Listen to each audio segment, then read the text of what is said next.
Namaste.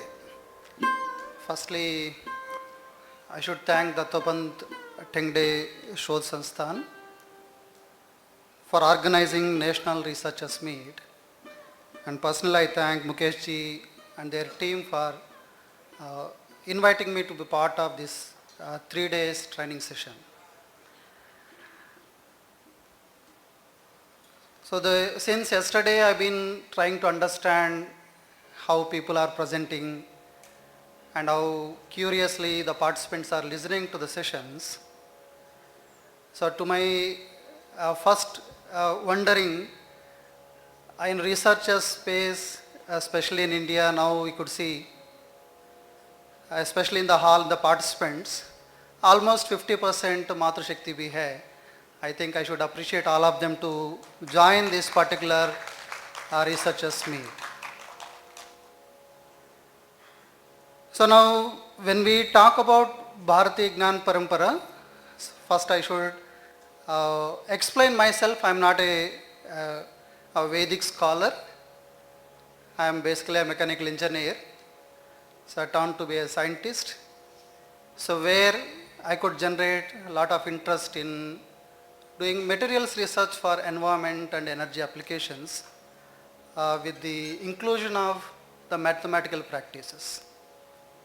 So during this journey, the material remained same, mathematics occupied much more bigger space. So during my PhD, I happened to meet a couple of people which has generated me another kind of interest. There is much more we can do in the research itself. I'll share one or two experiences probably that can help to understand myself, or you can also understand how research can be a good space for exploring, not just for academic degrees, but for a civilizational learning process. So for me, Bharati Gnan Parampara is a civilizational learning. In one of the my tribal place where I was trying to understand tribals, not in Bharat, but I happened to be in Malaysia for quite a long time. So during weekends on Saturday, Sunday, there are a couple of researchers go to the tribal areas, live there. So out of curiosity, I used to go there with them.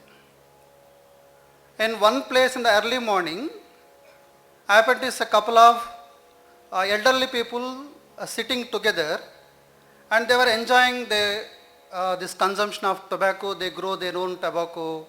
ऐसा ही वो जैसा cigarette वैसा कुछ बना देते हैं. Then they were enjoying, and I don't know their language. I've been there, try to understand, observe. So as I come from Bharat, I have learned due to my friends and the parents. I learned couple of small yogic practices. I was practicing my yoga at one of the place, quietly sitting. Out of these elderly people, somebody came to me and asked, "Sir, today I have seen Shiva." Maybe they have studied somewhere. Then that has become a starting point for me to inquiry into the tribal, I should not say tribal, the indigenous people over there. So that is the starting point to understand. So then we have come up with a project called the Astitva. So this Astitva, largely what we understood is from the Ekatma Manava Darshan perspective itself. I had a fortunate to interact with best of the best Ekatma Manava Darshan explorers back in Bharat. So now just largely just for your understanding, I have just presented this picture. In this entire society, we will see the individuals, right, just in the bottom of the place you can see, then up to the Almighty. So there is a connection between the individual like us, up to the Almighty. So it is not a concentric circular model, that is the integral process. There is a continuity in the process evolution, largely in short I could say.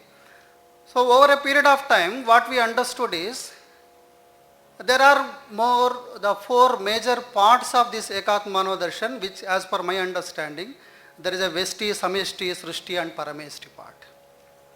So Vesti is an individual. For us, the identity, that is Astitva, the entire evolution process, what makes somebody to do something. whether it is a business or academic practices or even invasion or even at the time of the conversions people come for. So why they will do that? So we just try to understand. They want to establish their astitva on somebody's. For someone it may be an aggression, for someone it may be an identity part. So the more and more people come forward, so that is where astitva, the level of impressions changes from the individual to the parameshti. The more people come forward and they establish, that's where we have conceptualized broadly by understanding of the Ekatma Darshan. So there is another understanding. I happened to attend another lecture where somebody was explaining about a book. There is a book called The Starfish and the Spider, and how the systems are being largely understood, or how these governance models, individuals can be developed further. There is a good research across the world. They have spent a reasonably long time, they did the longitudinal studies, understand how the society are being survived. They have interpreted the societies living in the urban areas bit fragile as compared to the societies that they are living in the maybe the tribal zones, forest zones. They are more strong, stronger in the sense, strong in terms of leadership, strong in terms of protecting their identity astitva, and strong in terms of the expression as well. So when we connect back to our history part, and you see entire Bharat, the agitations against the foreign rule were very intense in the forest places as compared to the other places. In the rural and urban areas, people might have converted themselves even after getting independence. Now you can see the minimal or almost zero conversions in that area because they were more strong. That's where the spider is indication for the fragile in nature, and starfish is the one of the most. Even if you cut into 100 pieces, the starfish remains same. So इसमें उनका जीव ऐसा ही रहता है. So each and every part is strong. That's where the communities are become strong. Then we could understand what is the seriousness among this. I think we missed one slide. Can you just और एक पीछे हो जाए? Yes.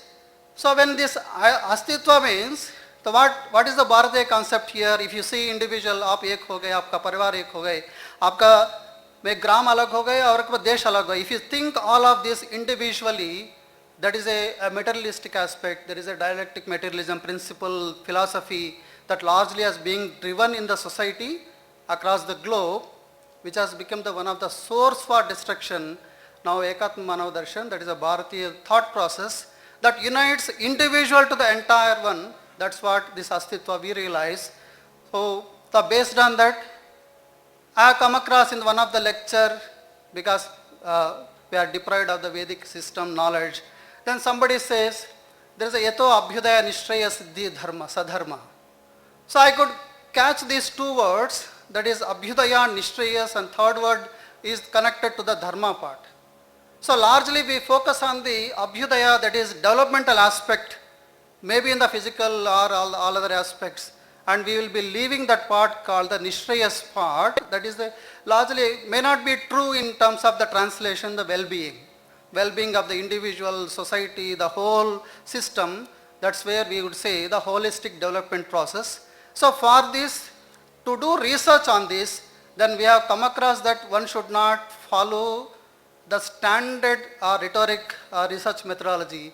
It should be of Indian in nature. That's why, so apna nidhan, vidhan and samadhan, that in all three levels, we should come up with our own research methodology. That's why we largely follow in our offices and in our discussions called the regional and union development. There is another word called the resilience aspect. Yeah. So when we come to the resilience aspect, there is a sustainability aspect. So nowadays, if you don't talk about sustainability, maybe you are undeveloped person, unmatured person, because there is a large discussions on the SDGs part. So now we will see how these parts are being evolved. So taking this as the premise, we have conceptualized a project with the help of the couple of interdisciplinary researchers in one of my university collaboration.